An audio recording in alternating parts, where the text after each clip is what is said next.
ദൈവത്തിന് മഹത്വം. നോമ്പിൻ ദിനങ്ങളിലെ വചനധ്യാനത്തിലേക്ക് പ്രാർത്ഥനാപൂർവം സ്വാഗതം. ഇന്ന് ധ്യാനിക്കുന്നത് ഉൽപ്പത്തി പുസ്തകം 3-ാം അധ്യായം 10-ാം വാക്യം.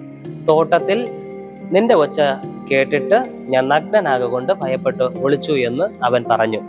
ദൈവമായ കർത്താവ് ഏദനിൽ മനുഷ്യന്റെ അരികിലേക്ക് ഇറങ്ങി വരുമ്പോൾ അവൻ പാപം ചെയ്ത് നഗ്നനാകൊണ്ട് ഒളിച്ചിരിക്കുന്നതും കർത്താവ് ചോദിക്കുന്നതിനുള്ള മറുപടി പറയുന്നതുമായിട്ടുള്ള സന്ദർഭമാണ് നാം വായിച്ചത്.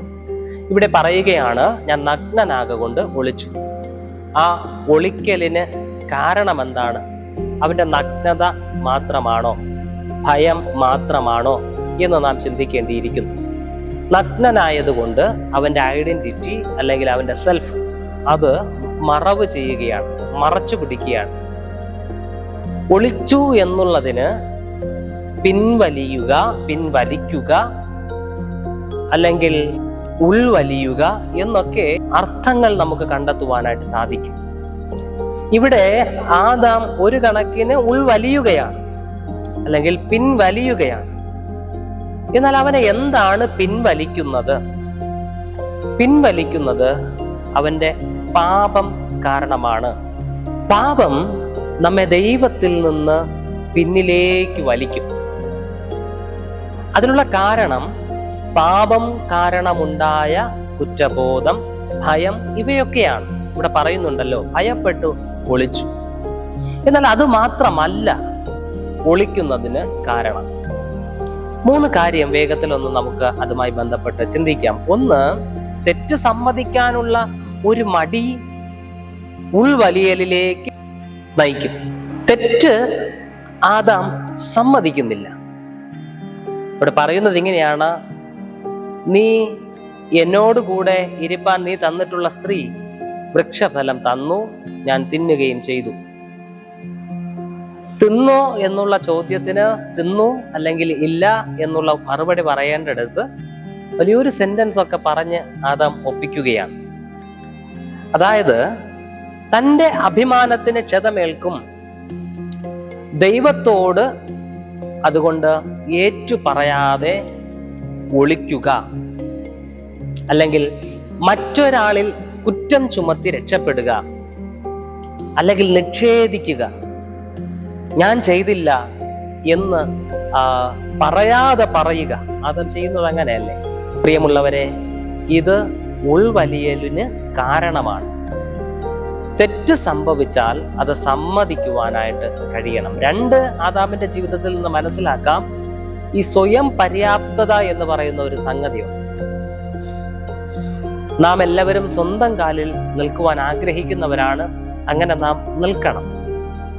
എന്നാൽ എനിക്കാരുടെയും സഹായം വേണ്ട, ദൈവത്തിന്റെ സഹായം വേണ്ട, മറ്റുള്ളവരുടെ സഹായം എനിക്ക് ആവശ്യമില്ല എന്ന് പറഞ്ഞുകൊണ്ട് ഒരുപക്ഷെ ആരുടെയെങ്കിലും സഹായത്തോടെ അല്ലെങ്കിൽ ദൈവത്തിന്റെ സന്നിധിയിൽ കടന്നു വരുന്നതിലൂടെ, ദൈവം ഒരുക്കുന്ന പുതിയ സാഹചര്യത്തെ അനുഭവിക്കുന്നതിലൂടെ മുന്നിലേക്ക് വരാൻ ഒത്തിരി വഴികൾ ഉണ്ടായിരിക്കെ അതൊന്നും വേണ്ട ഞാൻ എന്ന ഭാവത്തോടെ ഉൾവലിയുന്നതും ഒരു സംഗതിയാണ്.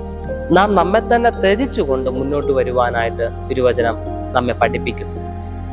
അഭിമാനക്ഷതമേൽക്കുമെന്ന് ഭയപ്പെടേണ്ട ആവശ്യമില്ല. കർത്താവ് അത്രയും സ്നേഹവാനാണ് എന്ന് മറന്നു പോകരുത്. 3, പ്രതിച്ഛായ അല്ലെങ്കിൽ ഇമേജ്, ചിത്രം തകരുമെന്ന ഒരു ഭയം ഒരുപക്ഷെ ആദാമിനുണ്ടായിരുന്നിരിക്കണം. അതായത് ആദാം ഒരു നല്ലവൻ ഇമേജ് ഉണ്ടാക്കി വച്ചിരിക്കുമ്പോൾ അത് തകർന്നു പോകുമോ എന്നൊരു ചിന്ത. അതുകൊണ്ട് ഈ യാഥാർത്ഥ്യത്തിൽ നിന്ന് ഓടി ഒളിക്കുക, യാഥാർത്ഥ്യത്തെ അഭിമുഖീകരിക്കുവാനുള്ള മടി, അവിടെ പിൻവലിയുക. പ്രിയമുള്ളവരെ, ഇത് ആദാമിന്റെ ജീവിതത്തിൽ സംഭവിക്കുന്ന 3ാമത്തെ അനുഭവമാണ്.